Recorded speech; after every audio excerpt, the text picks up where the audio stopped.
On Point is brought to you by Growth Tech Limited.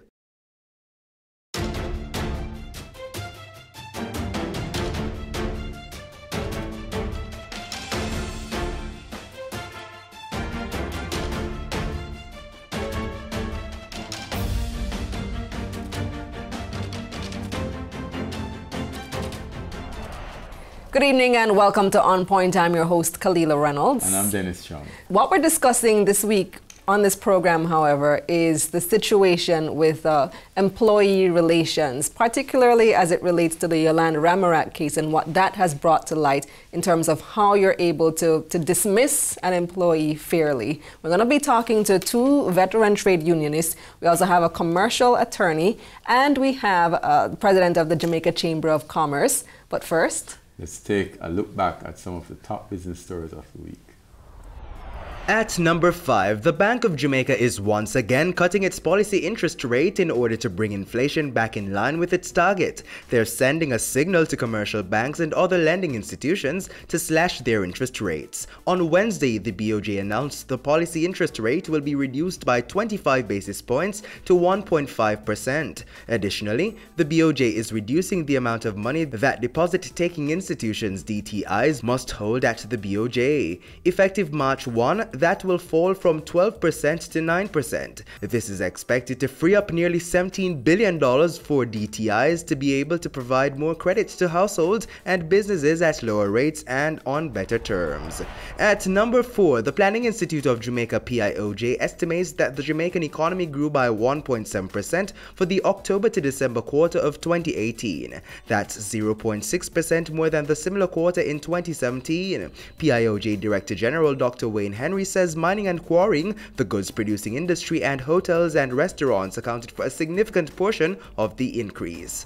Our top 3 stories are all about Petrojam. At number 3, the Industrial Disputes Tribunal (IDT) has ruled against Petrojam in the case brought by former Human Resource Manager Rosalie Scott Heron. The IDT has ordered Petrojam to pay Mrs. Scott Heron the equivalent of 12 months' salary, which amounts to about $9.8 million, including basic pay and allowances. The IDT said Petrojam's firing of Mrs. Scott Heron was not only a breach of the Labor Relations Code and rules of natural justice, but was also unfair, unreasonable, and unjustifiable. Mrs. Scott Heron, who was in the job since September 2014, was dismissed by former Petrojam General Manager Floyd Grindley a month after he took office. She was replaced by Yolanda Ramarak, who recently resigned with a $13 million separation package.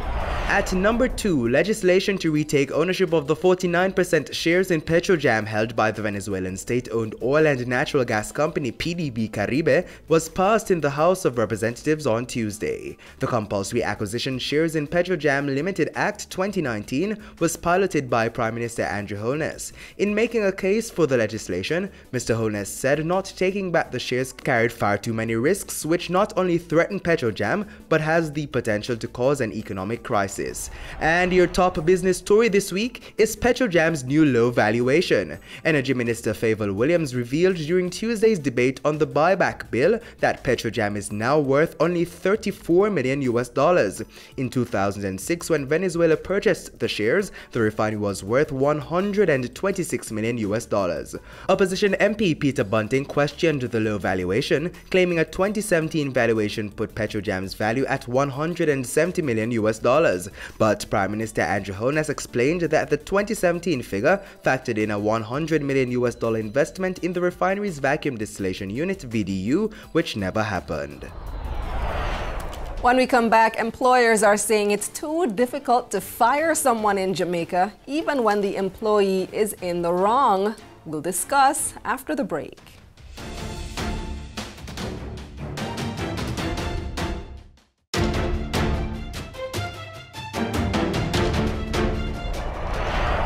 Welcome back to On Point. Former Human Resources Manager for Petrojam, Yolanda Ramarak, received a $13 million settlement from the company in exchange for her resignation. And that's even though they were in the middle of disciplinary hearings against her involving 19 charges, and even though she was improperly hired in the first place. The company has also argued that it was cheaper to settle with Mrs. Ramarak than continue with the hearings or go to the Industrial Disputes Tribunal. Here's more on that. More troubling news about Petrojam's separation package with former Human Resource Manager Yolande Ramharak came to light yesterday. Documents tabled by Prime Minister Andrew Holness, who also heads the energy portfolio, revealed that Mrs. Ramharak actually received $13.37 million and not $9.2 million that was previously revealed during the last Public Accounts Committee PAC meeting. Prime Minister Andrew Holness and the Permanent Secretary in the Office of the Prime Minister, Sansia Bennett-Templar, told the Parliament in 2 different sittings that the former HR manager had settled in the region of $9 million. The amount quickly triggered public chatter after opposition parliamentarians and members of the private sector questioned the settlement given the mounting disciplinary charges against her. Additionally, there was a non-disclosure agreement signed with Mrs. Ramharak barring any discussion about the agreement. However, public criticisms forced the Prime Minister to table the documents about the separation process. It showed that she received regular termination entitlements despite the findings of the Auditor General's report, in addition to claims from the negotiation process. Mrs. Ramharak received compensation totaling $232,605 for 4 days of unused vacation, performance incentives of $2.7 million, one-off incentives of $75,000, additional company saving of almost $500,000, as well as salary recoverable for a week with a $300,000 deduction. During the negotiations, she was awarded 8 months' salary for $9 million and traveling allowance of $1.1 million. The total separation package amounted to $13.375 million. After tax, the former HR boss walked away with $4.1 million. The tabled documents revealed that Mrs. Ramharak's attorney proposed a confidentiality agreement for the settlement. Those documents were dated October 22, 2018.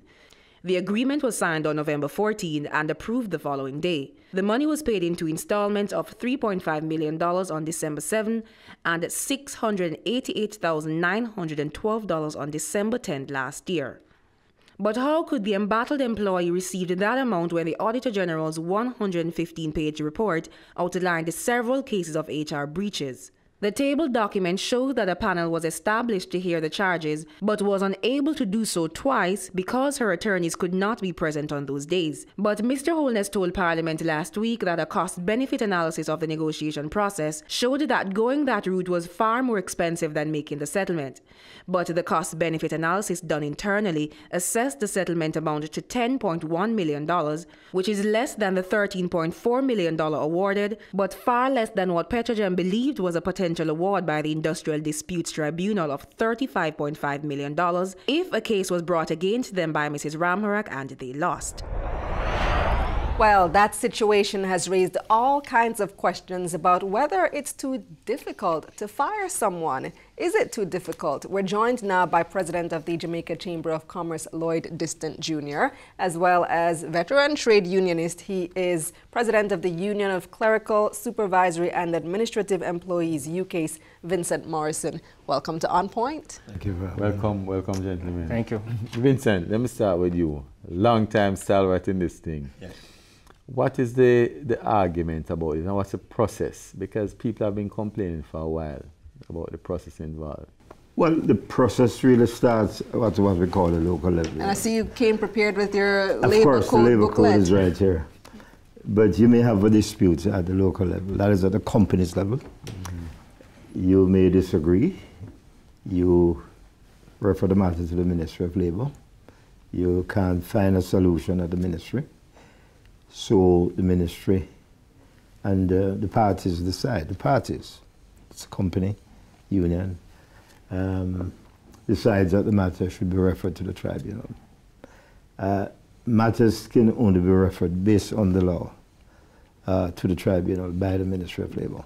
Can the parties disagree about it going to the IDT, and then if they do, then what is the recourse? Well, it all depends on what sort of dispute. You know, if it's a dispute within the realm of the essential services, then the minister has the power to refer that matter to the tribunal. But in most cases, you normally have mutual agreement between the management and the union. They normally sign the document of the ministry, which permits the ministry to do the referral.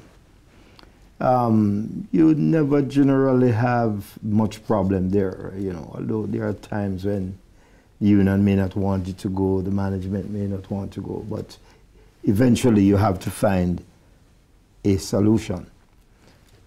And the IDT happens to be the next stage of the process.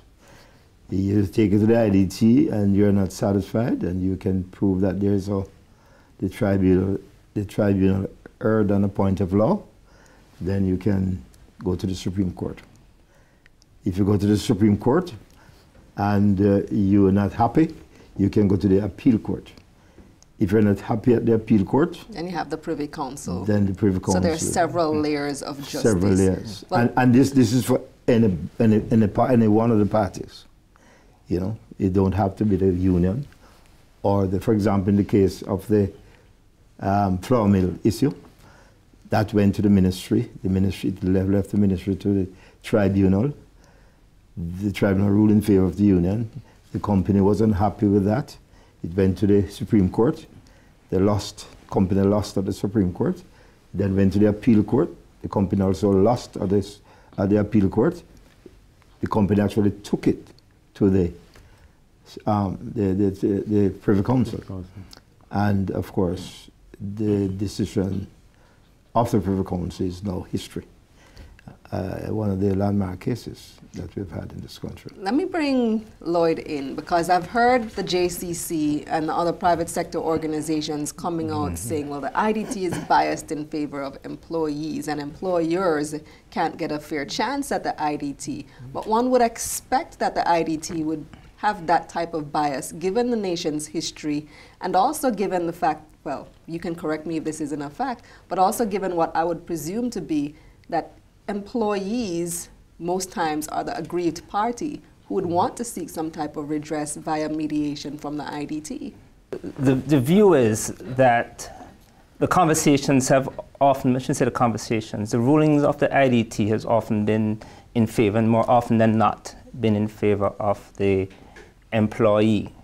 We don't take away from the fact that there is a process that's outlined, and we're not debating or arguing that the process is not the one that ought to be followed. So the process is a process, the law is the law.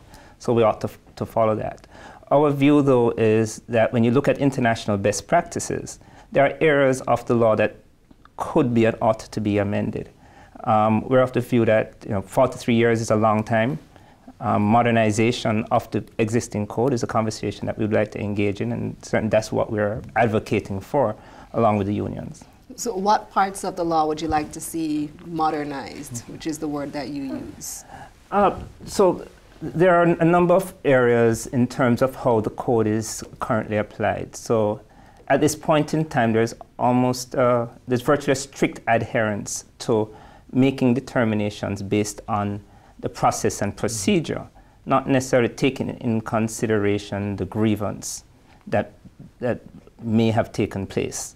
The ability in a number of jurisdictions, and I can't quote them right now, but there are a number of jurisdictions where the consideration in terms of making a determination will not only take process into consideration, but also take the extent to which a grievance has occurred and what ought to be the penalty or the award. In a number of instances, there's a cap on the award. In a number of instances, there are determinations in terms of size and proportionality of the business that is bringing the case forward. So in a country like Jamaica, where we have 95% of our members are medium and small enterprises, the expectation of what they should do and what the kind of awards that should be placed on an organization like that versus a larger organization, and those are just some of the areas that we've already identified that we believe a conversation ought to take place. But you do accept, though, that most of the cases would be brought by the employee, and so naturally the IDT would tend to be biased towards that area. Given the history of Jamaica, and you made mention of that point previously, we understand why we are where we are. What we're seeing is what transpired 43 years ago in terms of where the unions and employees were and where employers were. There was a greater dissonance than what exists right now. Things have changed. Yeah, things have changed, and so having taken that point previously and the Act and the LRIDA that is in place, there's a Labor Relations and Industrial Disputes Act, certainly takes a number of those elements into consideration. What we're saying is we've gone beyond that. There's a point in time now where we believe that some appropriate changes can be made that makes the ability for the IDT to make determinations more equitable. Vincent, I want to talk to you on that point because you spoke about the process, and by the time you're finished talking about the process, the segment almost finished. It's such a long process, right? And isn't that the real issue though? Lloyd spoke about small businesses, for example, and companies. I mean, I've been involved in a few matters at board, as a board member and also management. It just don't make sense. Yeah, a few bad cases. Yeah.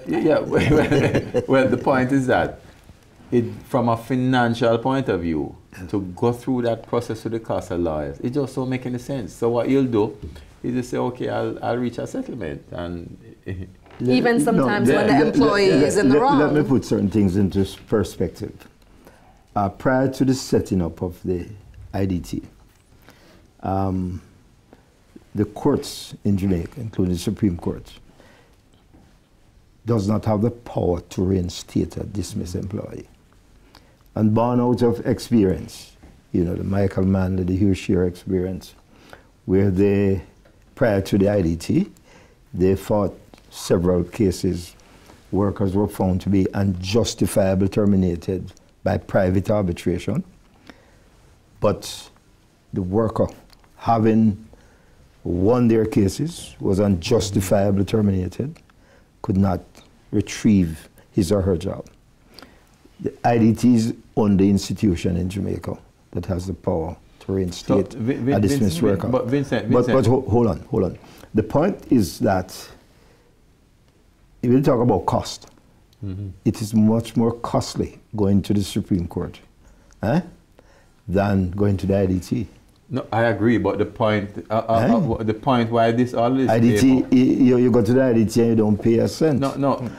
Except if you want to hire some high-powered lawyer. But no, we in the movement, we don't hire. Well, very rarely we do hire lawyers. But the point, Vincent, is the point you just made. I think what all of this came out of the Petrojam case is the Prime Minister saying that, listen, it was cheaper for us to just settle than even go through the process. And pay for 13 million. I'm thankful for this program. I'd want to describe that as a political aberration. The fact of the matter, if there's 19 charges against somebody, in fact, before you make the charges, you must at least have some idea the charges are something that worthwhile. Now, you could have set up a special tribunal. Yeah, but that would take cost you. But they did, and they had to rent a venue. That would take. They had to pay the arbitrators. Yeah. Yes, but that is part of the bargain. But that's the fact of the matter is that justice is not cheap enough. No. Yes, but and Vincent, justice should not be denied because of cost. Yeah, let me bring in Lloyd here on that matter then, Vincent. If you're talking about a business, Lloyd, you are going to make a financial decision for the business. So it's all about mitigating risk. Yes, it's all about dealing with risk. And I think this is the issue because I've been in a situation already, right, where the employee applied for leave. The leave was not granted. The employee went on leave anyway, stayed beyond the time for the leave, was invited to a disciplinary hearing, did not turn up at the disciplinary hearing, was terminated, went to the IDT and produced a medical certificate at the IDT as to why she was absent. And the IDT admitted it. This is after you spend millions of dollars. So what is your assessment of the situation? Over the past couple of days, week, the conversation has often been around has sort of ended up around the relevance of the IDT.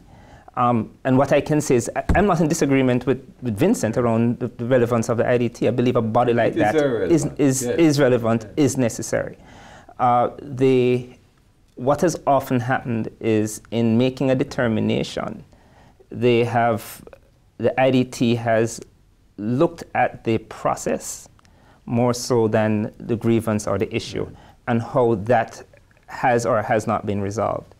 And the point that we would want to make, and where we believe that the modernization and the expansion, in this instance I'm even saying expanding the capacity of the IDT, is for them to be able to look at well beyond this point of the process and saying, okay, I'm looking at process, and you know what, if that, as an example, I'm just throwing this out as one element, if the employer has not followed process, then levy a fine against them, do something that is penalistic, separate and apart from making a determination and award that for the most part would seem to be, and I want to choose my words carefully, but could be interpreted as being unbalanced. Rewarding poor behavior of an employee. In fact, those are probably better words to use. But when we talk about process here, we have to be careful. Because if someone commits a murder and end up in the Supreme Court, that person has to go through a process, what they call natural justice. It's the same thing at the tribunal. It's the same process, it's the same question of natural justice. Now, let me say, I don't believe a murderer should be able to get natural justice through a process. And a worker, 15, 20, 25 years, be denied that. But it is not only the process that the IDT looks on. The IDT looks on the evidence. You can have the best case if you go to the tribunal and you don't have proper evidence. Just like the Supreme Court. If the evidence, the jury is going to throw the matter, you know. But I've heard some words being bandied around about IDT. I'm not here to defend the IDT. The IDT as an institution is an outstanding institution. And it's not me saying that. Judgments that they have, or awards that they have handed down, have been to the Privy Council, have been tested. And the comments from the Lords, Her Majesty's Lords in London, very significant. So the issue of bias and monster. But Vincent, I put it to you. And I'm not defending the tribunal, as I said. No, I understand. And that's not the language we're using here either. Yeah, but I put it to you. We're not using that language here. I put it to you that the Privy Council in one case said, listen, these are your laws.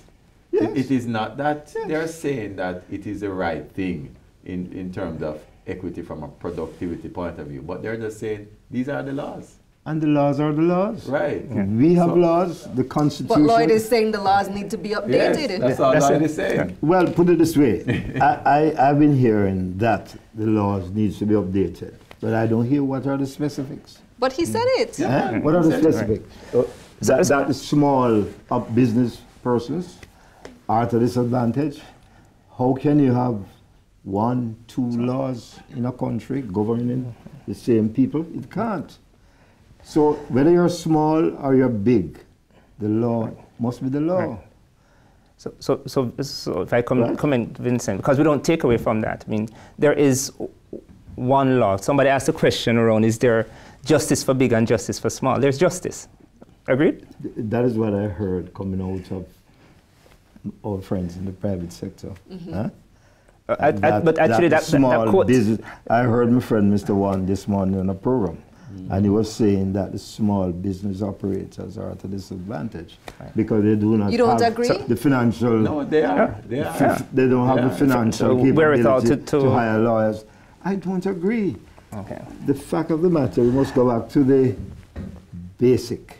That is, how do we conduct our industrial relations practices at the workplace? And we have a code, a labor code, that sets out.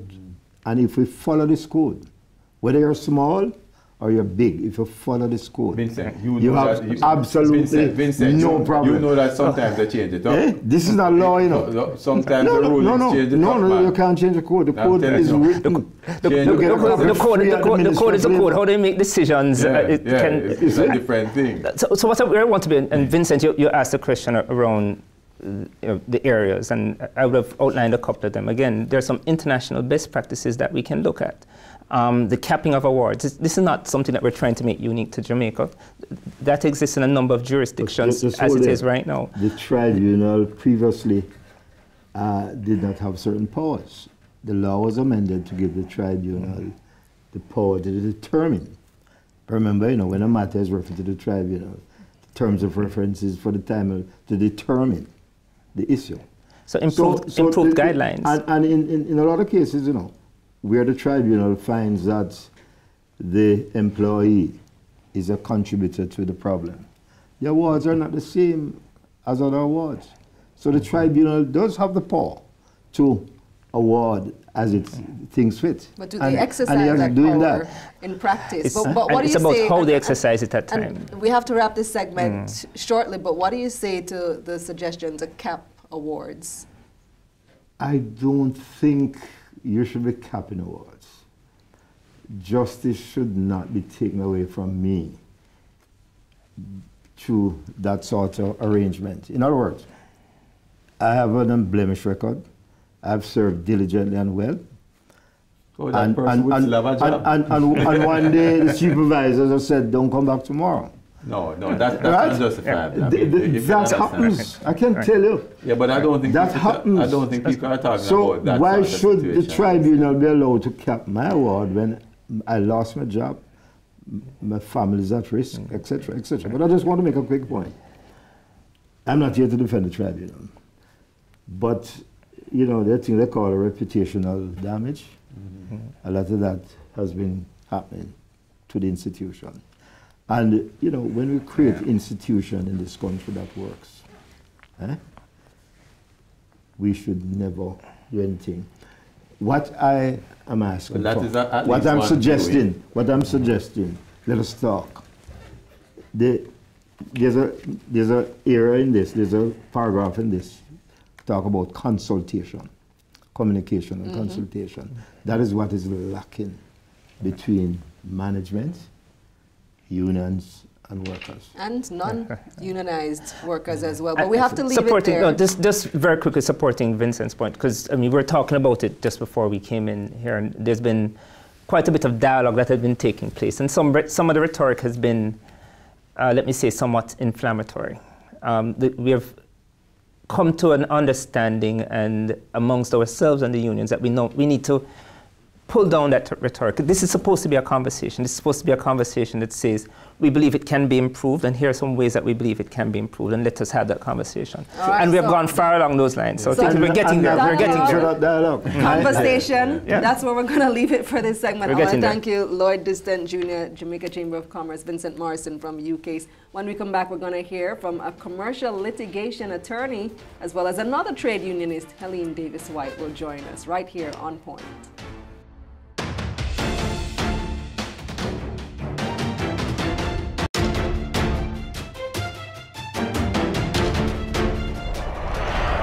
Welcome back to On Point. We've been talking about this issue of separation, industrial relations issues brought on by the Yolande, or I should say brought into focus by the Yolande Ramarak case. We're joined in this segment by Conrad George. He is a commercial litigation attorney, as well as veteran trade unionist Helene Davis-White. She is the General Secretary of the Jamaica Association of Local Government Officers, JALGO. Welcome to On Point. Thank you. Welcome. Helen, let me start with you as a trade unionist. This discussion that's happening out there, I know you have a view on it. You mean in relation to the industrial disputes tribunal? And the process, because I think that is at the heart of it. Well, we have heard in recent times a lot being said about the industrial disputes tribunal and how it operates. And to my mind, it almost is almost a case of the IDT being vilified. And as trade unionists, we have to say clearly that we do not support what is being said in terms of how matters get to the IDT and how the IDT deals with matters.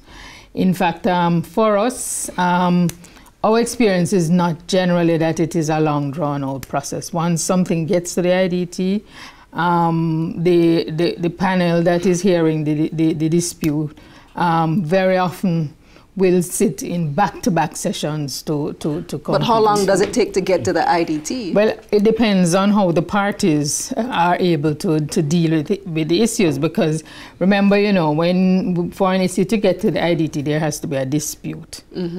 And the dispute has to be referred to the IDT by the Minister of Labour, the conciliation process having been completed. Conciliation, to my mind, is not a long process either, because dependent on the nature of the enterprise, conciliation can be a couple of sessions, and the minister will have to decide whether to refer. Helen, I want to disagree with you, because I've been involved with 3 cases, right? And I put it to you, Conrad, it has taken me in about 2-3 years to get some of these cases. Well, before Conrad comes in, what type of timeline are you looking at typically for a typical case? Well, my cases generally have to do with, you know, essential services matters and so on. And when we are dealing with issues like that, the dispute begins at the workplace, and that's usually where the longest time is spent, at the workplace. If you get to the IDT, as long as the lawyers on the employer side are ready. From dispute to resolution, months, years, weeks. It can be months. And sometimes, be years also. But from my experience, that is not the norm. Well, let me hear from Conrad now. What's your experience? I totally agree. By the way, I'm not a trade unionist. I'm an industrial relations lawyer. And right. So the tribunal, in my view, is an efficient but flawed institution. But flawed. But flawed. Okay. And the flaws are primarily due to the legislation that it has to work with. The legislation started its life in the 1970s. It was basically a compulsory arbitration service that was imposed on management and unions with a view to settling and calming down the very over-fired up industrial relations climate in the 1970s. It had nothing to do whatsoever with individual rights of employees. That was something that was tacked on much, much later, literally 10 years ago.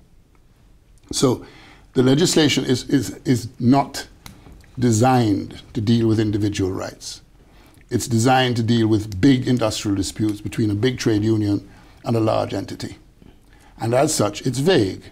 It gives full scope to the tribunal to determine the broad dispute in broad terms. And the attempt to bring in personal, private employment rights within the scope of that is where the problems have arisen. And that is now being reflected in what is called and referred to as, you know, massive delays and inefficiency of the tribunal. The tribunal has tools that are inadequate to deal with the job.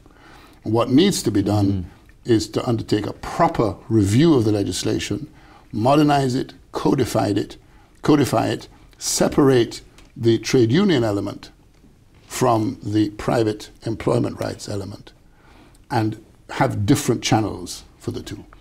Helene, that's that's actually one of the clearest explanations I've heard of the issue. In this entire Would you agree? thing? Yeah, because I think this is what the private sector person have been saying, that we need to revisit the legislation that governs it, because it is somewhat outdated. What's your view on that? I'm whether or not it's outdated, the fact is that the Labour Market Reform Commission that met for close to 2 years has come out with its report, and it has recommended that, and it is on that basis. It has recommended changes? It has recommended a review. Okay.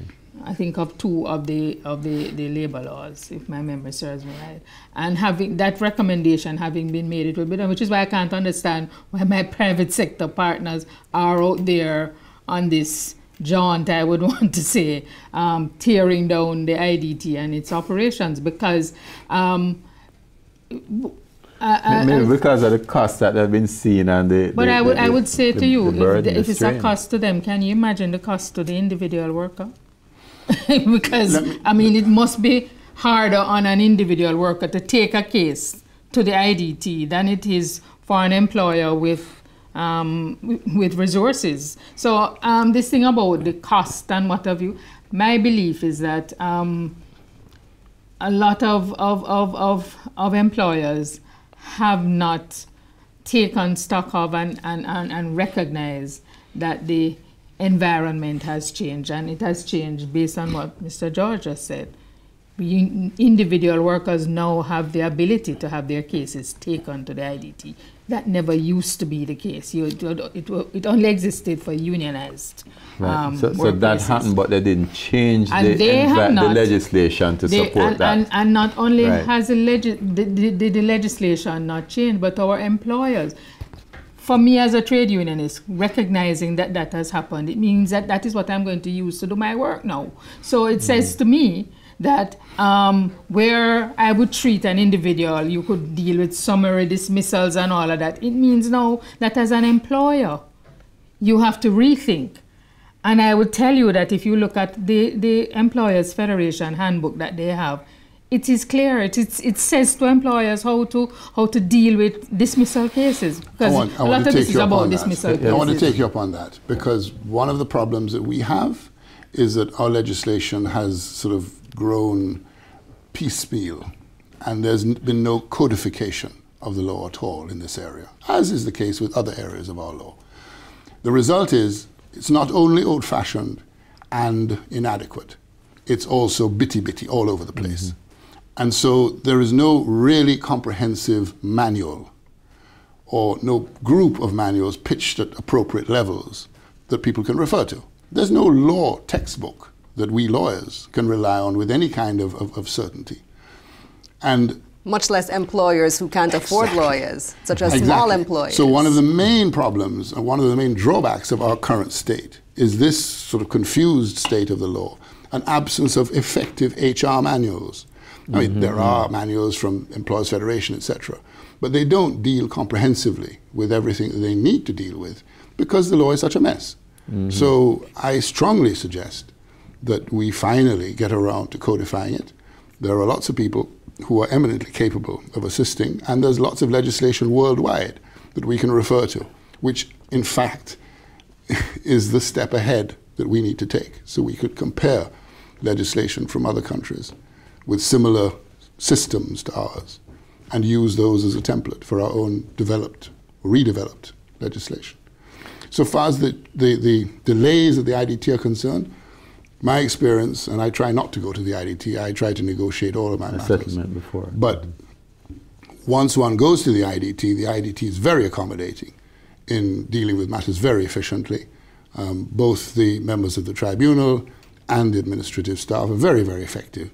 You do have matters that run for years, and frankly, that a lot of the time has to do with lawyers who are saying they are not available for 6 months or they're not available for however long. And it drags and drags and drags and drags. And also because some people spend far too much time arguing nonsense in front of the tribunal. But for those of us who try to be brief, and I think we are by far in the majority, matters go through pretty quickly. But what I would say, is that until we get to the stage of any changes, if they are deemed to be necessary, because, I don't think any of us would be saying that there is no necessity for a review of any legislation. In fact, it was because of some reviews that you would have had amendments from time to time, because it's not like the legislation was there. You had an amendment that changed the definition of workers so that contract workers, dependent on how their contracts are written, are in fact workers and have the benefit of all the labor laws being made to apply to them and that kind of a thing. So there have been amendments based on what has been happening over the time. What I would really be saying to employers is, if this is the environment within which you're operating, once the labor code was recognized as not just a guide, but something that has to be followed, you need to know what the labor code is and what the labor code prescribes. The labor code is based on the notion that due process. This is what the IDT is being, it has to use, because the IDT as a quasi-judicial body has to operate within the context of whatever law exists. So it cannot operate outside, it cannot ignore the labor code. But I want to take you up on that. Yeah. This is a bit of a vexed issue. One of the strong principles of our law is that procedure should never be allowed to be used to create an injustice. I entirely understand that the law is, that the code is part of the law. But for the code to be used as a procedural tool to trump substantive issues, I believe is incorrect. And that's one of the major issues that people are having. Let me just clarify that. It is absolutely the law that you cannot dismiss somebody in Jamaica without first giving them the opportunity to be heard. It is also the law that they're entitled to be represented. And the hearing must be conducted fairly in accordance with the rules of natural justice. Failure to follow that amounts to an unjustifiable dismissal. Fine, that is our law, that's correct. However, where our implementation of those principles varies from how those principles are implemented in other jurisdictions, is that in the event that the surrounding evidence demonstrates that there was a good reason, and there would have been a good reason to dismiss the person, but the failure to follow the procedure rendered it unjustifiable. In some other jurisdictions, the equivalent of our tribunal would find unjustifiable dismissal but make no award. Right. So the justice of the case would trump the procedural failures. It seems to be the case that in our tribunal, once there's unjustifiable dismissal, there's automatically an award favorable to that. And let me give you an example that I heard. I heard of a case yesterday where an employee stabbed somebody on the job, and the company fired them on the spot, so they didn't follow the proper procedure, and then the IDT reinstated the employee, and the employer was forced to pay the employee who stabbed somebody on the job. There was blood drawn. That's the point I'm making. Now, it's not something that I would rush to blame the tribunal for this reason. Our legislation was not designed to deal with things like that. We have no particulars in our legislation of what amounts to a justifiable dismissal, an unjustifiable dismissal, etc. In fact, our courts imported the English concept of unfair dismissal to try to fill the gap in our legislation where there's no definition of what unjustifiable dismissal means. That was fine in the trade union context because it was up to the IDT to determine in broad terms how it should be viewed in a trade union context. Where you're dealing with individual rights, it's very different. And we need specifics. We need tight legislation with proper regulations so that when a tribunal is looking at a situation where you have a dismissal, but you have procedural irregularities, they have rules that they can refer to and say, well, clearly it was procedurally flawed, but these criteria were satisfied. And therefore, we are going to make no award. I want to hear if Helene agrees on that particular point, that that's seems a very unjust. substantive point. Unjust. Well, you see, again, it comes back to if the person was not given a hearing, yes, there may have been a stabbing. Yeah, what caused it? Yeah, but this is why, regardless of what caused it, Helene. No, but you shouldn't come to violence.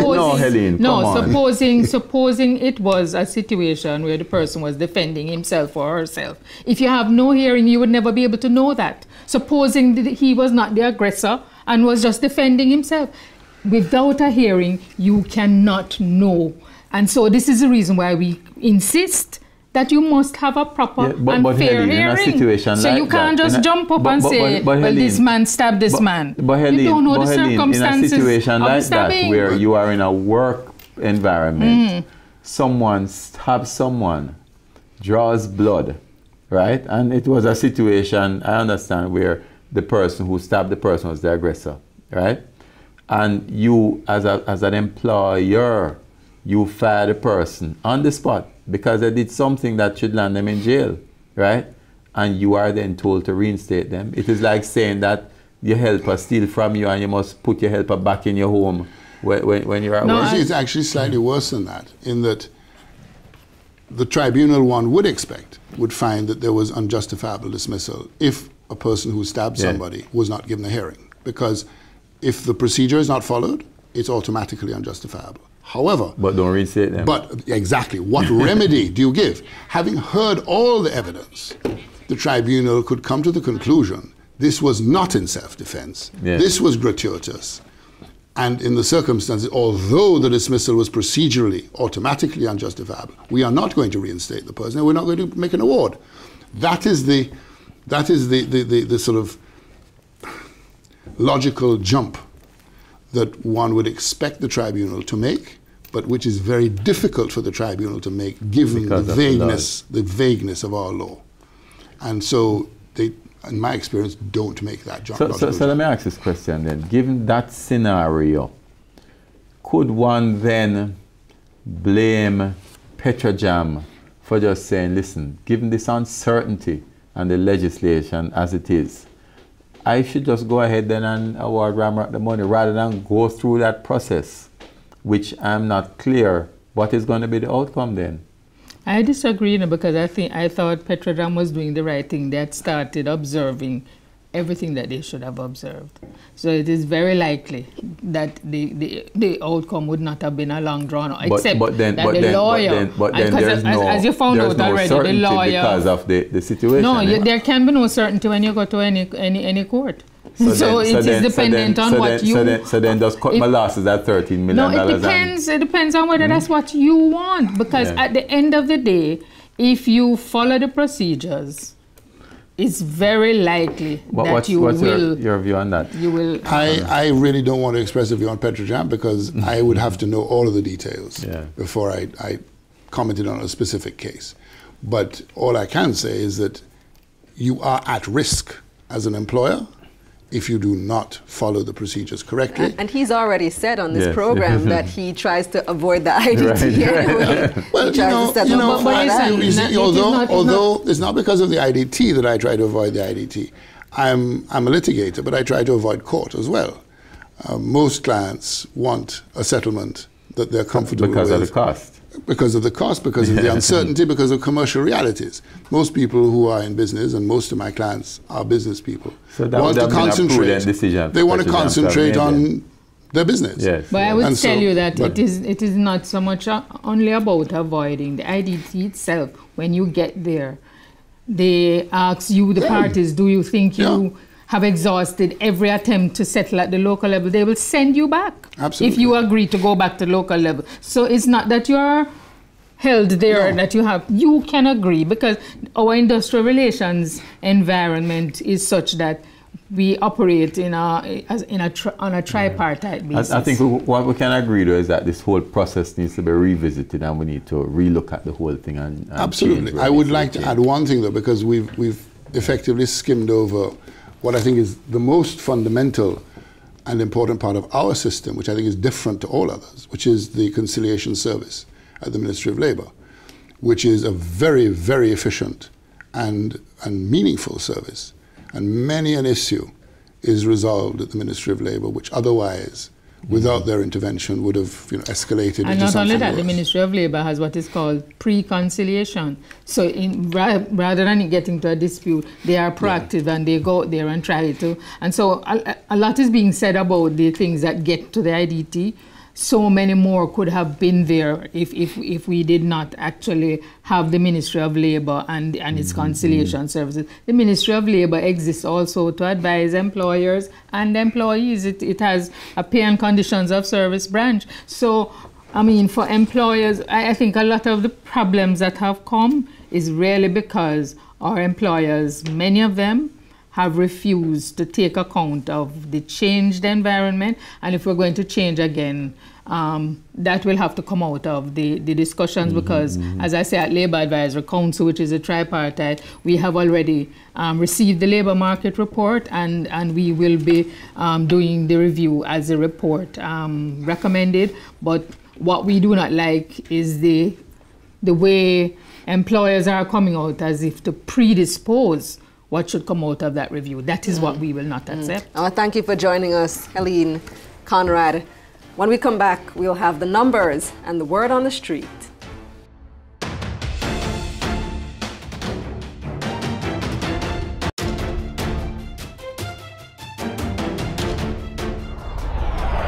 Welcome back to On Point. Well, the budget for the 2019-2020 fiscal year was tabled in Parliament last week, and it's full of numbers.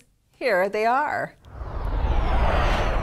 The government plans to spend $803 billion in the upcoming fiscal year. About a third of that, $274 billion, will go towards paying down debt. The lion's share, $456 billion, are for recurrent expenses such as salaries and light bills. The government plans to spend $72 billion on capital projects. However, there's a gap between what the government plans to spend and what it expects to earn. They're anticipating $644 billion in revenues. Most of it, $575 billion, will come from taxes. A big portion of that money will go towards the Ministry of Finance and the Public Service, which is being allocated $117 billion. The Ministry of Education and Youth is getting $110 billion, a 5% increase. The Ministry of National Security gets a 16% boost, bringing its budget to $92 billion, and the Ministry of Health's budget goes up by 7% to $73 billion. And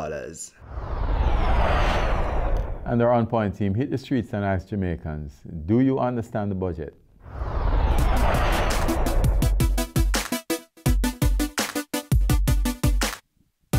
No, it's not transparent enough. We understand we have Ministry of Tourism, Ministry of Health, Ministry of Education, and I don't really know in terms of what funds is being allocated to which ministry. No, I don't. Whenever it's being read, it always sounds like they're trying to overpopulate the sentences with words and not necessarily substance. So no, I don't really understand it. Yes, I do to some extent, but in all honesty, I think the regular person on the street, like a jellyman or a jerk chicken vendor, will definitely have a harder time figuring it out. So I think what they need to do is just speak on their level. You know, as Jamaicans who go 1, 2, boom, bang, bang, so they can have a better understanding of what exactly the budget is all about. Yeah, I understand it a bit, but I never usually sit down and watch the whole life because it's just too long and drawn out, take up a whole heap of time and things. To an extent. I know that it's the allocation of funds throughout the separate ministries, but at some point or sometimes I feel like they're just throwing figures around. Because you hear that to fix a simple road is some $1 billion and you're wondering like, wow, so.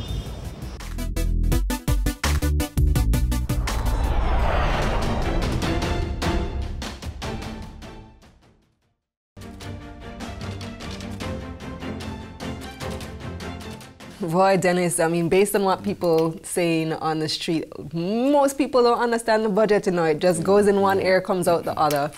And I mean, the budget is something that, because of how it's presented, it is very complicated. Yeah. You know, this big yellow book, first of all, is scary. It's intimidating. You have to look at the front and then check that and then go back to in the details to look at it. And then the revenue estimates, the separate document. And capital. Yeah. And so it's very difficult to understand. Yeah, but I want to come to some of the stuff that we were talking about earlier about Industrial Disputes Tribunal and employee relations and all of that. Something that occurred to me during the discussion when the laws were amended in 2010 to allow employees to bring a case before the IDT.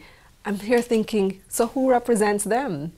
Since they're not represented by a trade union, which has resources and knowledge of the law and experience. They represent themselves, or they have a lawyer. Is there provision for them to get legal assistance, anything like that? So no. That's a tough one for an individual to go at it alone before the IDT. It is, and unless they can afford a lawyer. Yeah, and I think that's what Conrad is saying. I think Conrad hit the nail on the head in terms of what the real issue is. So all the talking that's being talked about out there, and Lloyd referred to it also, the fact is that we changed the use of the IDT, but we didn't change the vehicle in which you're driving in, you know? So it's like moving from driving on the roads to driving as a race car. You know, you're racing now, but you still have the same old vehicle that you use for everyday commuting. And that, I think, is the crux of the matter. And that, I think, is what the private sector people are saying. We need to revisit this thing, not get rid of the IDT. Yeah, I haven't heard anybody say that. But let's change the environment to make sure that it's more equitable to everyone. I think that makes sense. Yeah, I think based on all the things we've heard and the whole example about somebody stabbing somebody else, I mean, it just makes sense for I mean, if you're running a business and someone stabs someone in your business, you are not there as a nursing home or something like that. You are there to run business and make products. And then you must reinstate that person who's already, who other workers now are fearful of because that person is violent. And then that makes absolutely no sense. Everyone there will say, listen, if I stab someone, I'm going to get away with it. I'll get back my job. You know? Oh boy. Well, that's going to do it for this week. Thanks for joining us in this lively discussion. Thanks to our hardworking production team, our sponsors, and our viewers. I'm Kalila Reynolds. And I'm Dennis Chung. Until next week.